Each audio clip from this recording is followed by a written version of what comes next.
Did Tim Hawkins steal from Jesus?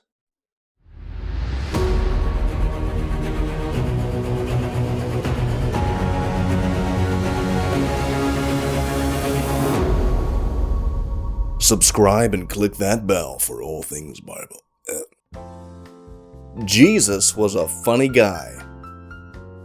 Yeah, it sounds kind of weird, but it is true. The Son of God really understood the principles of communication. After all, we still talk about his words 2 millennia removed from when he first spoke them. Not only did he teach in small group settings, but he also preached sermons for thousands at a time. His messages ranged from being simple enough that a child could understand them, to so deep that even the most learned religious people of the day couldn't grasp what he meant.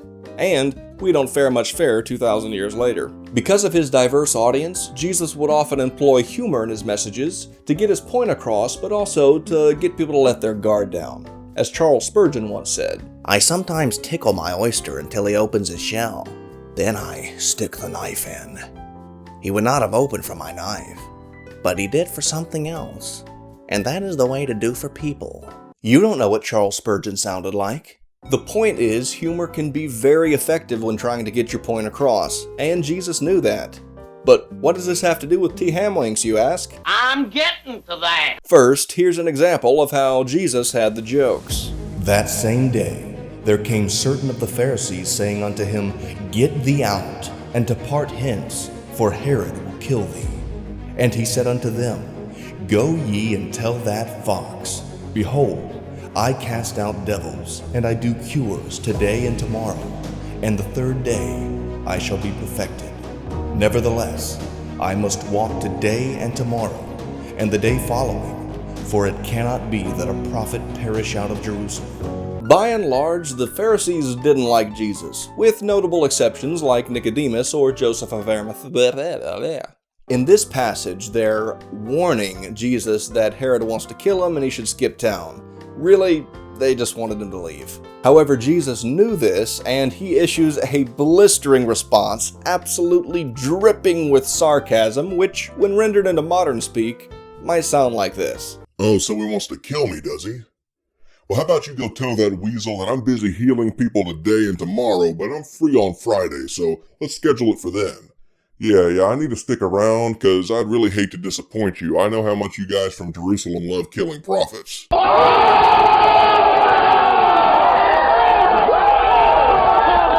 So don't tell me Jesus didn't have a sense of humor. He literally just made a joke about his own crucifixion. But on to Tim Hawkins. Did he really steal a joke from Jesus? What joke exactly am I talking about? Yeah, I know what you're thinking. Yeah, you're watching this video right now all like, "Excuse me, I have watched all of Tim Hawkins' material and I've never heard him steal a joke." Oh yeah, I can read you like a book. The joke in question is hidden. In fact, the Tim Hawkins official YouTube channel has never released the video of it. Oh, he knows what he did. But after days and days of scouring the internet, I found it. An illegal iPhone video of one of his comedy heists. And then she'd feel sorry she put Vicks on it, like she thought Vicks Vapor Rub cured everything. What is Vicks? Why do we keep making Vicks? We don't even know what it is. It's Vaseline and gasoline mixed together? What is that? Vaseline and gasoline mixed together. For shame.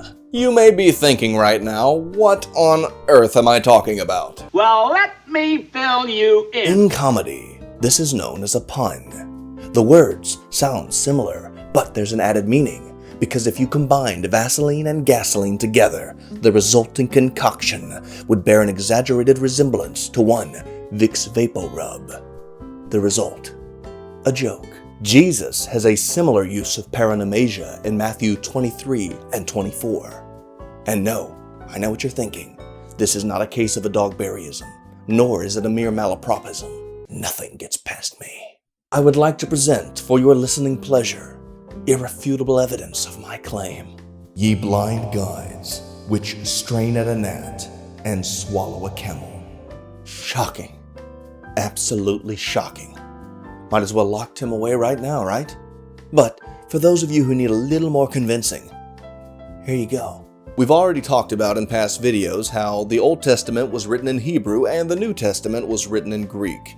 However, in all likelihood, Jesus spoke a language known as Aramaic, similar to modern Syriac. If he is indeed speaking Aramaic in this verse, there is a strong likelihood of there being a pun here. Jesus is admonishing the Pharisees for straining at a gnat and swallowing a camel. If you lived in ancient Israel and you were drinking a cup of wine, often a fly, mosquito, or gnat would land in it. Are you calling me a gnat? No. And if you were a Jew, then these insects are unclean and cannot be consumed. There wasn't a lady who swallowed a fly.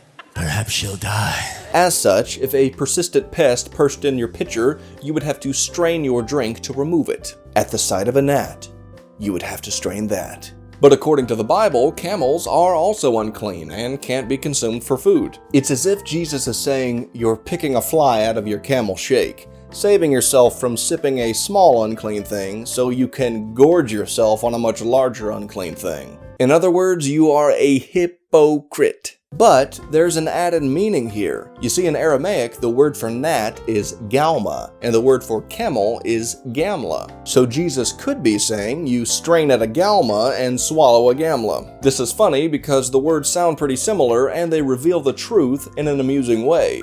Sort of like... Vaseline and gasoline mixed together.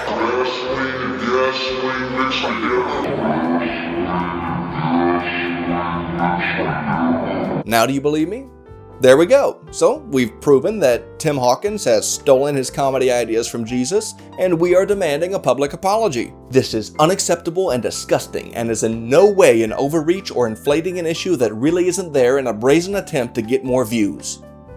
And even if it was, you should not pay attention to that very obvious issue, but rather consider the very minor infraction. You know, sort of like straining at a gnat and swallowing a camel. I understood that reference. Well, that is all the time we have for today. Thank you for watching. Be sure to subscribe, click that bell, and leave a comment down below. Let us know what you thought. And remember, do not trust what I say. Trust what he said.